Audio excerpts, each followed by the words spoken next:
Hi friends, welcome to my channel. ಈ ವಿಡಿಯೋದಲ್ಲಿ ನೋಡಿ ಅತಿ ಹೆಚ್ಚು ಬಾರಿ ಕೇಳಲಾದಂತಹ ಅತಿ ಪ್ರಮುಖ ಒಂದು ಕ್ವಶನ್ ಆನ್ಸರ್ಸ್ಗಳಿವೆ. ಬಹಳ ಬಾರಿ ಕೇಳಿದ್ದೇನೆ. ಈ ಒಂದು ಒಂದೆರಡು ಟಾಪಿಕ್ಸ್ ಇವೆ. ಈ ಒಂದು ಕಾನ್ಸ್ಟಿಟ್ಯೂಷನ್ ಅಂದರೆ ಸಂವಿಧಾನಕ್ಕೆ ಸಂಬಂಧಿಸಿದಂತೆ ಅದರ ತಕ್ಕಂತೆ ಒಂದು ಟ್ರಿಕ್ಕನ್ನು ಕೂಡ ಹೇಳ್ತೀನಿ. ಕೊನೆಯವರೆಗೂ ನೋಡಿ. ಚಾನಲ್ಗೆ ಹೊಸಬರಾಗಿದ್ದರೆ ಚಾನಲ್ನ ಸಬ್ಸ್ಕ್ರೈಬ್ ಮಾಡ್ಕೊಳ್ಳಿ. ಅಧೀನ ನ್ಯಾಯಾಲಯಗಳು ತಮ್ಮ ಅಧಿಕಾರ ವ್ಯಾಪ್ತಿಯನ್ನು ಮೀರಿ ಮೊಕದ್ದಮೆಯನ್ನು ವಿಚಾರಣೆ ಮಾಡಕೂಡದು ಎಂದು ಸರ್ವೋಚ್ಚ ನ್ಯಾಯಾಲಯ ಹೊರಡಿಸುವ ಲಿಖಿತ ರೂಪದ ಆಜ್ಞೆ ಯಾವುದಂತ ಕೇಳಿದ್ದಾರೆ. ಇದು 105ನೇ ಪ್ರಶ್ನೆ. ಯಾವಾಗ 2022ನೇ ಒಂದು ಕ್ವಶನ್ ಪೇಪರ್ ಏನಿತ್ತು ಅದರೊಳಗಿನ 105ನೇ ಪ್ರಶ್ನೆ. ಆಮೇಲೆ 2021ರಾಗೂ ಕೇಳಿದೆ, 2020ರಾಗೂ ಕೇಳಿದೆ, 2019 ಕೂಡ ಈ 4 ವಿಷಯಕ್ಕೆ ಸಂಬಂಧಿಸಿದಂತೆ ಪ್ರಶ್ನೆಗಳು ಬಂದಿವೆ. ಸೊ ಇವಕ್ಕೇನಂತಾರೆ, ರಿಟ್ಗಳಂತಾರೆ. ಟೋಟಲಾಗಿ 5 ರಿಟ್ಗಳಿವೆ. ಸೊ ಈ 5 ರಿಟ್ಗಳಿಗೆ ಸಂಬಂಧಿಸಿದಂತೆ ಈ ಕ್ವಶನ್ಗೆ ಉತ್ತರ ಯಾವುದಪ್ಪ ಅಂದರೆ ಪ್ರತಿಬಂಧ ಕಾಯ್ದೆ. ಪ್ರತಿಬಂಧ ಕಾಯ್ದೆ ಅಂತಂದ್ರೇನು? ಪ್ರೊಹಿಬಿಷನ್. ಏನು ಇಂಗ್ಲೀಷ್ನಲ್ಲಿ ಪ್ರೊಹಿಬಿಷನ್ ಅಂತ ಅಂತಾರೆ. ಈ ಒಂದು ಆಜ್ಞೆಯನ್ನು ಯಾರು ಹೊರಡಿಸ್ತದೆ ಅಂದರೆ ಸುಪ್ರೀಂ ಕೋರ್ಟು ತನ್ನ ಕೆಳಗಿನ ಅಧೀನ ನ್ಯಾಯಾಲಯಗಳಿಗೆ ಹೊರಡಿಸುತ್ತೆ. ಅದೇ ರೀತಿ ಹೈಕೋರ್ಟು ತನ್ನ ಅಧೀನ ನ್ಯಾಯಾಲಯಗಳಿಗೆ ಹೊರಡಿಸುತ್ತೆ. ಸುಪ್ರೀಂ ಕೋರ್ಟು ಮತ್ತು ಹೈಕೋರ್ಟ್ಗಳು ಮಾತ್ರ ಈ ಒಂದು ಆಜ್ಞೆಯನ್ನು ಹೊರಡಿಸುತ್ತವೆ. ಓಕೆ, ನೆಕ್ಸ್ಟ್ ನೋಡೋಣ. ಇವು 4 ಆಪ್ಷನ್ಸ್ಗಳು ನೋಡೋಣ. ಇಲ್ಲಿ ನೋಡಿ ಫ್ರೆಂಡ್ಸ್, ಬಂದಿ ಪ್ರತ್ಯಕ್ಷೀಕರಣ ಅಂತಂದರೆ ನೋಡಿ, ಇದಕ್ಕೆ ಇಂಗ್ಲೀಷ್ನಲ್ಲಿ ಹೇಬಿಯಸ್ ಕಾರ್ಪಸ್ ಅಂತ ಅಂತಾರೆ. 5 ರಿಟ್ಗಳಲ್ಲಿ ಮೊದಲನೇ ರಿಟ್ ಇದು. ಸೊ ಇದನ್ನು ಸುಪ್ರೀಂ ಕೋರ್ಟು ಮತ್ತು ಹೈಕೋರ್ಟ್ನಲ್ಲಿ ಸುಪ್ರೀಂ ಕೋರ್ಟ್ ಅಥವಾ ಹೈಕೋರ್ಟ್ನಲ್ಲಿ ಸಲ್ಲಿಸಬಹುದು. ಏನಪ್ಪ ಅಂತಂದರೆ ನೋಡಿ, ಈ ಬಂಧಿತ ವ್ಯಕ್ತಿ ಯಾರೇ ಇರಲಿ ಅವರನ್ನು 24 ಗಂಟೆಯ ಒಳಗಡೆ ಎಲ್ಲಿ ಒಂದು ನಿಯರೆಸ್ಟು ಅಥವಾ ಯಾವುದೇ ಒಂದು ಕೋರ್ಟಿಗೆ ಹಾಜರುಪಡಿಸಬೇಕಂತ ಒಂದು ಇದು ಕಾಯ್ದೆ ಇದೆ. ಬಂದಿ ಪ್ರತ್ಯಕ್ಷೀಕರಣ ಅಂದರೆ ಹೇಬಿಯಸ್ ಕಾರ್ಪಸ್. ಬಂಧಿತ ವ್ಯಕ್ತಿಯನ್ನು 24 ಗಂಟೆ ಒಳಗೆ ಕೋರ್ಟಿಗೆ ಅಥವಾ ಕೋರ್ಟಿಗೆ ಸಂಬಂಧಿಸಿದಂಥ ಗಳಿಗೆ ಒಪ್ಪಿಸಬೇಕು ಅನ್ನೋ ಒಂದು ಮಾಹಿತಿ ಇದೆ. ಇದು ಎರಡನೇ ನೋಡಿ ಫ್ರೆಂಡ್ಸ್, ಪರಮಾದೇಶ. ಪರಮಾದೇಶ ಅಂದರೆ ಇಂಗ್ಲೀಷ್ನಲ್ಲಿ ಮ್ಯಾಂಡಮಸ್ ಅಂದರೆ ವಿ ಆರ್ಡರ್ ಅಥವಾ ವಿ ಕಮಾಂಡ್. ಅಂದರೆ ಸರ್ವೋಚ್ಚ ನ್ಯಾಯಾಲಯವು ಯಾವಾಗ ಹೇಳ್ತದೆ ಅಂದರೆ ಇದನ್ನು ತನ್ನ ಕರ್ತವ್ಯವನ್ನು ನಿರ್ವಹಿಸುವಲ್ಲಿ ವಿಫಲನಾದ ಸಾರ್ವಜನಿಕ ಅಧಿಕಾರಿಗೆ ಗೌರ್ಮೆಂಟ್ ನೌಕರಸ್ಥನಿಗೆ ಏನು ತನ್ನ ಕರ್ತವ್ಯ ನಿರ್ವಹಿಸಲು ವಿಫಲನಾದ ಸಂದರ್ಭದಲ್ಲಿ ಅದನ್ನು ನಿರ್ವಹಿಸುವಂತೆ ನ್ಯಾಯಾಲಯವು ಆಜ್ಞಾಪಿಸಬಹುದು. ಅದನ್ನೇನಂತಾರೆ ಅಂದರೆ ಪರಮಾದೇಶ ಅಥವಾ ಮ್ಯಾಂಡಮಸ್ ಅಂತ ಹೇಳ್ತಾರೆ. ಮೂರನೇ ನೋಡಿ ಫ್ರೆಂಡ್ಸ್, ಸರ್ಶಿಯೋರರಿ. ಅಂತಂದರೆ ಉತ್ಪ್ರೇಕ್ಷಣ ಲೇಖ. ಇದರಲ್ಲಿ ಏನಾಗುತ್ತಂದರೆ ಸರ್ವೋಚ್ಚ ನ್ಯಾಯಾಲಯವು ಒಂದು ಮೊಕದ್ದಮೆಯನ್ನು ಅಥವಾ ಒಂದು ಕೇಸನ್ನು ಸಾಕ್ಷಿಗಳ ಸಮೇತ ತನಗೆ ವರ್ಗಾಯಿಸುವಂತೆ ಕೆಳಗಿನ ನ್ಯಾಯಾಲಯಗಳಿಗೆ ಆಜ್ಞೆ ನೀಡುವಂತೆ ಏನು ಆರ್ಡರ್ ಮಾಡುತ್ತೆ. ಸೊ ಅದನ್ನು ಉತ್ಪ್ರೇಕ್ಷಣ ಲೇಖ ಅಥವಾ ಸರ್ಶಿಯೋರರಿ ಅಂತ ಕರೀತಾರೆ. ಕೆಳಗಿನ ಒಂದು ಕೋರ್ಟ್ಗಳಲ್ಲಿ ನಡೆದಿರುವಂಥ ಮೊಕದ್ದಮೆನ ಸಾಕ್ಷಿಗಳ ಸಮೇತ ನನಗೆ ಕಳಿಸು ಅಂತ ಹೇಳ್ತಲ್ಲ, ಅದಕ್ಕೆ ಏನಂತಾರೆ ಸರ್ಶಿಯೋರರಿ ಅಂತ ಅಂತಾರೆ. ಸೊ ನೆಕ್ಸ್ಟ್ ನೋಡೋಣ. ಅದಕ್ಕಿಂತ ಮುಂಚೆ ಚಾನಲ್ಗೆ ಹೊಸಬರಾಗಿದ್ದರೆ ಚಾನಲ್ನ ಸಬ್ಸ್ಕ್ರೈಬ್ ಮಾಡಿ ಫ್ರೆಂಡ್ಸ್. ನೆಕ್ಸ್ಟು ಭಾಳ ಮೋಸ್ಟ್ ಇಂಪಾರ್ಟೆಂಟ್ ಇದೆ, ಟ್ರಿಕ್ಕು ಕೂಡ ಇದೆ ನೋಡಿ. ಏನಪ್ಪ ಅಂತಂದ್ರೆ ನೋಡಿ, ಇದು ಈ ಒಂದು ಪ್ರಶ್ನೆ ಏನಿದೆ, ಪ್ರಶ್ನೆ ಎರಡನೇದು, ಅಸ್ಪೃಶ್ಯತಾ ಆಚರಣೆಯನ್ನು ನಿಷೇಧಿಸಿರುವ ಸಂವಿಧಾನದ ವಿಧಿ. 2022ರಲ್ಲಿ 131ನೇ ಕ್ವಶನ್ ಆಗಿ ಇದನ್ನು ಕೇಳಿದರು. 2021ರಲ್ಲೂ ಕೇಳಿದ್ದಾನೆ. ಅನೇಕ KPSC ಎಕ್ಸಾಮ್ಗಳಿಗೆ ಕೇಳಿದ್ದಾನೆ. ಭಾಳ ಎಕ್ಸಾಮ್ಗಳಿಗೆ ಈ ಒಂದು ಪ್ರಶ್ನೆಯನ್ನು ಕೇಳ್ತಾನೇ ಇರ್ತಾನೆ. ಇದನ್ನು ನೀವು ಬೈಹಾರ್ಟ್ ಮಾಡ್ತಾನೆ ಇರಬೇಕು. ಈಸಿಯಾಗಿ ಹೇಳ್ತೀನಿ ನೋಡಿ. ಇದು ಆಪ್ಷನ್ ನಂಬರ್ ನೋಡಿ 17. Option number 4 17 is a right answer. ಇದು ಏನಪ್ಪ ಅಂದರೆ ಅಸ್ಪೃಶ್ಯತೆ ಆಚರಣೆಯನ್ನು ನಿಷೇಧಿಸಿರುವ ಒಂದು ಸಂವಿಧಾನದ ವಿಧಿಯಾಗಿದೆ. ಈ ಒಂದು 1976ರಲ್ಲಿ ಏನು ಮಾಡ್ತಾರೆ ಅಂದರೆ ಅಸ್ಪೃಶ್ಯತಾ ಕಾಯ್ದೆಯನ್ನು ತರ್ತಾರೆ. 1976ರಲ್ಲಿ.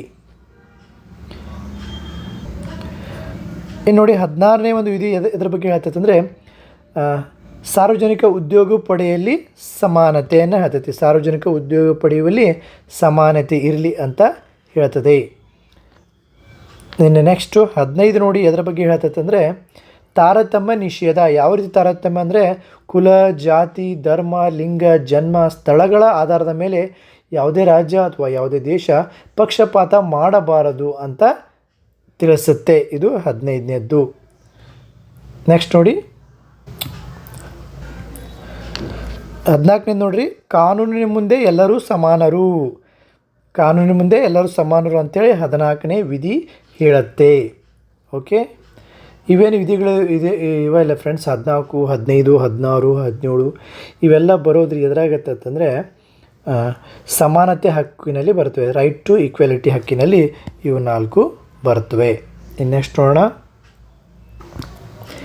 ನೋಡಿ ಫ್ರೆಂಡ್ಸ್, 3ನೇ ಪ್ರಶ್ನೆ, ಡಾಕ್ಟರ್ BR ಅಂಬೇಡ್ಕರ್ ಅವರು ಸಂವಿಧಾನದ ಆತ್ಮ ಮತ್ತು ಹೃದಯವಿದ್ದಂತೆ ಎಂದು ಕರೆದ ಮೂಲಭೂತ ಹಕ್ಕು ಯಾವುದಪ್ಪ ಅಂತ ಕೇಳಿದ್ದಾರೆ. 108ನೇ ಪ್ರಶ್ನೆ ಆಗಿತ್ತು 2021ರಲ್ಲಿ. ಅವಾಗ ಕೇಳ್ತಾನೆ ಇಂಪಾರ್ಟೆಂಟ್ ಕ್ವಶನು. ಇಲ್ಲಿ option number 1 is the right answer. ಸಂವಿಧಾನದ ಪರಿಹಾರದ ಹಕ್ಕನ್ನು ಅವರೇನಂತಾರೆ, ಸಂವಿಧಾನದ ಆತ್ಮ ಮತ್ತು ಹೃದಯವಿದ್ದಂತೆ ಅಂತ ಕರೀತಾರೆ. ಸಂವಿಧಾನ ಶಿಲ್ಪಿ ಡಾಕ್ಟರ್ BR ಅಂಬೇಡ್ಕರ್ ಅವರು. ಇನ್ನು ನೆಕ್ಸ್ಟ್ ನೋಡಿ, ಸ್ವಾತಂತ್ರ್ಯದ ಹಕ್ಕು ಏನಿದೆ ಇದು ಸಂವಿಧಾನದ ಮೂಲಭೂತ ಹಕ್ಕುಗಳಲ್ಲೇ ಬರ್ತವೆ ಇವೆಲ್ಲ. ಸೊ ಇವು 19ರಿಂದ 22ನೇ ಇದುವರೆಗೆ ಸ್ವಾತಂತ್ರ್ಯದ ಹಕ್ಕು ಬರುತ್ತೆ. ಶಿಕ್ಷಣದ ಹಕ್ಕು ಏನಿದೆ ಎಲ್ಲ ಬರುತ್ತವೆ. ಇನ್ನು ಶೋಷಣೆಯ ವಿರುದ್ಧದ ಹಕ್ಕು, ಶೋಷಣೆಯ ವಿರುದ್ಧದ ಹಕ್ಕು, 1 ಸೆಕೆಂಡು. ಶೋಷಣದ ವಿರುದ್ಧದ ಹಕ್ಕು ನೋಡಿ ಎಷ್ಟರಿಂದ ಎಷ್ಟರವರೆಗೆ ಅದಾವತ್ತಂದರೆ 23ರಿಂದ 24 ಅಂದರೆ 2 ಹಕ್ಕುಗಳು ಇವೆ ಇದರಲ್ಲಿ. ಇನ್ನು ಸಾಂಸ್ಕೃತಿಕ ಮತ್ತು ಶೈಕ್ಷಣಿಕ ಹಕ್ಕುಗಳು ಎಷ್ಟರಿಂದ ಎಷ್ಟಿತ್ತಂದ್ರೆ ನೋಡಿ ಇವು 29ರಿಂದ 30 ಇವು ಕೂಡ 2 ಹಕ್ಕುಗಳಿವೆ. ಸೊ ಒಳಗಡೆ ಕ್ಲಾಸಸ್ ಇರ್ತವೆ, ಕಂಪ್ಲೀಟ್ ಆಗಿರುವ ಎಕ್ಸ್ಪ್ಲನೇಷನ್ ಇರುತ್ತೆ. ಓಕೆ, ಸಂವಿಧಾನದ ಪರಿಹಾರ ಹಕ್ಕು ಇದು ಎಷ್ಟಾಗಿ ಬರುತ್ತೆ ಅಂತಂದರೆ 32ನೇದು, ಇದು ಒಂದೇ 32ನೇದು ಒಂದೇ ಬರ್ತಿದ್ದು. ಓಕೆ, ಅದರ ಬಗ್ಗೆನೇ ಕಂಪ್ಲೀಟ್. ಇದರೊಳಗೆ ಏನು ಬರ್ತಾವೆ 5 ರಿಟ್ಸ್ ಬರ್ತಾವೆ ಹೇಳಿದ್ನಲ್ಲ, ಹೇಬಿಯಸ್ ಕಾರ್ಪಸ್ಸು, ಮ್ಯಾಂಡಮಸ್ಸು, ಸರ್ಶಿಯೋರರಿ, ಬಂದಿ ಪ್ರತ್ಯಕ್ಷೀಕರಣ ಅವು ಬರ್ತವೆ. ಓಕೆ, ನೆಕ್ಸ್ಟ್ ನೋಡಿ ಅಗೇನ್ ಕೇಳಿದೆ ನೋಡಿ ಫ್ರೆಂಡ್ಸ್, ಇಲ್ಲಿ 2021ರಲ್ಲಿ ಅಸ್ಪೃಶ್ಯತಾ ಆಚರಣೆಯನ್ನು ನಿಷೇಧಿಸಿರುವ ಸಂವಿಧಾನದ ವಿಧಿ ಯಾವುದಪ್ಪ ಅಂತ ಕೇಳಿ 114ನೇ ಪ್ರಶ್ನೆ 2021ರಲ್ಲಿ. ಇಲ್ಲಿ ನೋಡಿ ಫ್ರೆಂಡ್ಸ್, ಇಲ್ಲಿ option number 4 is the right answer. ಅಸ್ಪೃಶ್ಯತಾ ನಿವಾರಣಾ ಕಾಯ್ದೆ ಅಂತ ಇದೆ. ಸೊ ಇದು ಆದ ನಂತರ ನೋಡಿ ಫ್ರೆಂಡ್ಸ್, ಇದು ಜಾರಿಗೆ ಬಂದಿದ್ದು ಆಗ ಹೇಳಿದ್ದೇನೆ 1976ರಲ್ಲಿ ಅಂಥೇಳಿ. ಇನ್ನು ನೋಡಿ 45ನೇ ಒಂದು ವಿಧಿ ಯಾವುದಕ್ಕೆ ಸಂಬಂಧಿಸುತ್ತೆ ಅಂದರೆ 6 ವರ್ಷದ ಒಳಗಿನ ಮಕ್ಕಳಿಗೆ ಶಿಕ್ಷಣ ಮತ್ತು ಶಿಸ್ತು ಶುಶ್ರೂಷೆ. 6 ವರ್ಷದ ಮಕ್ಕಳಿಗೆ ಶಿಕ್ಷಣ ಕೊಡಬೇಕು, ಎಜುಕೇಷನ್ ಕೊಡಬೇಕು ಮತ್ತು ಅವಕ್ಕೆ ಕೇರ್ ಆಗಿರಬೇಕು, ಡಿಸಿಪ್ಲಿನ್ ಆಗಿ ಅವರಿಗೆ ಇಟ್ಕೋಬೇಕು ಅಂತ ಹೇಳುತ್ತೆ. ಇನ್ನು 30ನೇದಕ್ಕೆ ಏನಪ್ಪ ಅಂತಂದರೆ 30ನೇ ವಿಧಿ, ಭಾಷಾ ಮತ್ತು ಕಾರ್ಮಿಕ ಅಲ್ಪಸಂಖ್ಯಾತರು ತಮ್ಮದೇ ಶೈಕ್ಷಣಿಕ ಸಂಸ್ಥೆಗಳನ್ನು ಸ್ಥಾಪಿಸುವ ಮತ್ತು ಆಡಳಿತ ನಿರ್ವಹಿಸುವ ಹಕ್ಕನ್ನು ಪಡೆದಿದ್ದಾರೆ ಅಂಥೇಳಿ 30ನೇ ಒಂದು ವಿಧಿ ಹೇಳುತ್ತೆ. ಯಾರಿಗೆ ಭಾಷಾ ಮತ್ತು ಧಾರ್ಮಿಕ ಅಲ್ಪಸಂಖ್ಯಾತರ ಬಗ್ಗೆ ಹೇಳುತ್ತೆ.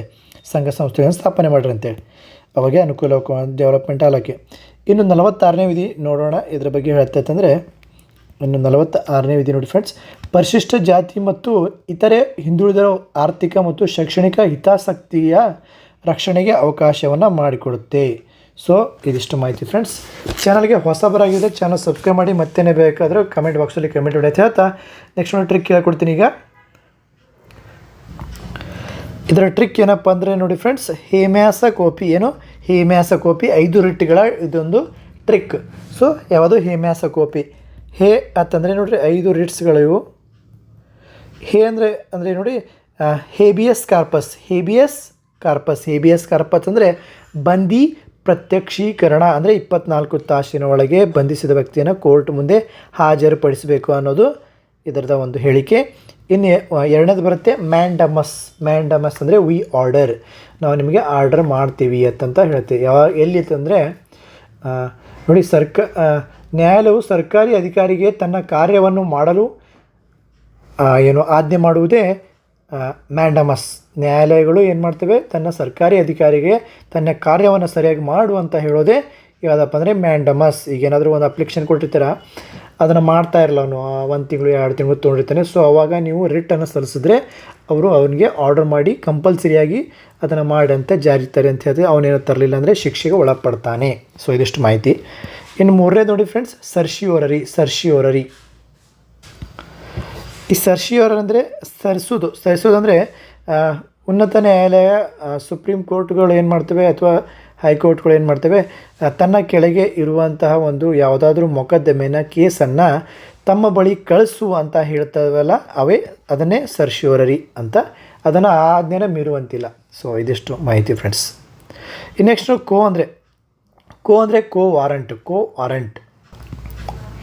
ಈ ಕೋ ವಾರಂಟ್ ಎದ್ರ ಬಗ್ಗೆ ಅಂತಂದರೆ, ಸರ್ಕಾರಗಳಿರ್ತೀವಲ್ಲ ಫ್ರೆಂಡ್ಸ್, ಈಗ ಹಲವಾರು ಪಾರ್ಟಿಗಳ ಸರ್ಕಾರಗಳು, ಆ ಸರ್ಕಾರದಲ್ಲಿ ಏನಾದರೂ ಸಾರ್ವಜನಿಕ ಒಂದು ಹುದ್ದೆಗೆ, ಉನ್ನತ ಸ್ಥಾನಕ್ಕೆ ಅಕ್ರಮವಾಗಿ ಯಾರಾದರೂ ಆ ಒಂದು ಸ್ಥಾನಕ್ಕೆ ಬಂದಿದ್ದರೆ, ಅಥವಾ ಯಾರಾದರೂ ಹಿತಾಸಕ್ತಿಗೋಸ್ಕರ ತಮ್ಮ ಪಟ್ಟಭದ್ರ ಹಿತಾಸಕ್ತಿ ಕಾಪಾಡೋದಕ್ಕೋಸ್ಕರ ಸರ್ಕಾರಗಳು ಆ ಒಂದು ಸ್ಥಾನವನ್ನು ಬೇರೆಯವ್ರಿಗೆ ಯಾರಿಗಾದರೂ ಕೊಟ್ಟಿದ್ರೆ ಅಂತಂದರೆ, ಆ ಒಂದು ಕೆಲಸ ವಿರುದ್ಧ ಕೋರ್ಟಿಗೆ ಹೋಗ್ಬೋದು, ರಿಟ್ ಅರ್ಜಿಯನ್ನು ಸಲ್ಲಿಸಬಹುದು. ಸೊ ಆಮೇಲೆ ನೆಕ್ಸ್ಟ್ ನೋಡಿ, ಪಿ ಅಂದರೆ ಪ್ರೊಹಿಬಿಷನ್. ಇದರ ವಿಶೇಷತೆ ಏನಂತಂದರೆ, ಕೆಳಗಿನ ನ್ಯಾಯಾಲಯವು ತಮ್ಮ ಅಧಿಕಾರ ವ್ಯಾಪ್ತಿಯನ್ನು ಮೀರಿ ಅಥವಾ ಪ್ರಕೃತಿ ನಿಯಮಕ್ಕೆ ವಿರುದ್ಧವಾಗಿ ತೀರ್ಪು ನೀಡದಂತೆ ತಡೆಯಲು ಸುಪ್ರೀಂ ಕೋರ್ಟ್ ಅಥವಾ ಹೈಕೋರ್ಟ್ ಈ ರಿಟನ್ನು ಹೊರಡಿಸುತ್ತವೆ. ಪ್ರೊಹಿಬಿಷನ್ ಅಂದರೆ ಟು ಸ್ಟಾಪ್ ಮಾಡಿರಿ, ನಾನು ಮುಂದಿನ ಕೆಲಸಗಳನ್ನು ನಾನು ನಿರ್ವಹಿಸ್ತೀನಿ ಅಂಥೇಳಿ ಈಗ ಪ್ರೆಸೆಂಟಾಗಿ ಸ್ಟಾಪ್ ಮಾಡಿ, ಹೋಲ್ಡ್ ಮಾಡಿ ಅನ್ನೋದು ಈ ಒಂದು ಪ್ರೊಹಿಬಿಷನ್ ಒಂದು ಕೆಲಸವಾಗಿದೆ. ಸೊ ಇದಿಷ್ಟು ಮಾಹಿತಿ ಫ್ರೆಂಡ್ಸ್. ಚಾನಲ್ಗೆ ಹೊಸಬರಾಗಿದ್ದರೆ ಚಾನಲ್ನ ಸಬ್ಸ್ಕ್ರೈಬ್ ಮಾಡಿ ಫ್ರೆಂಡ್ಸ್. ಹಲವಾರು ಜನ ನೋಡ್ತಾ ಇದ್ದೀರಾ, ಬಟ್ ಜಸ್ಟ್ 12% ಜನ ಮಾತ್ರ ಸಬ್ಸ್ಕ್ರೈಬ್ ಮಾಡ್ತಿದ್ದೀರಾ. ದಯವಿಟ್ಟು ಸಬ್ಸ್ಕ್ರೈಬ್ ಮಾಡಿ. ಮತ್ತೇನಾದರೂ ನಿಮ್ಗೆ ಬೇಕಂದರೆ, ಯಾವುದೇ ವಿಷಯಕ್ಕೆ ಸಂಬಂಧಿಸಿದಂತೆ ಮೆಟೀರಿಯಲ್ ಬೇಕಂದರೆ ಕಮೆಂಟ್ ಬಾಕ್ಸಲ್ಲಿ ಕಮೆಂಟ್ ಮಾಡಿ, ಅಲ್ಲಿ ಲಿಂಕನ್ನು ಕಳಿಸ್ತೀನಿ ಅಂತ ಹೇಳ್ತಾ, all the best friends. Have a great day friends.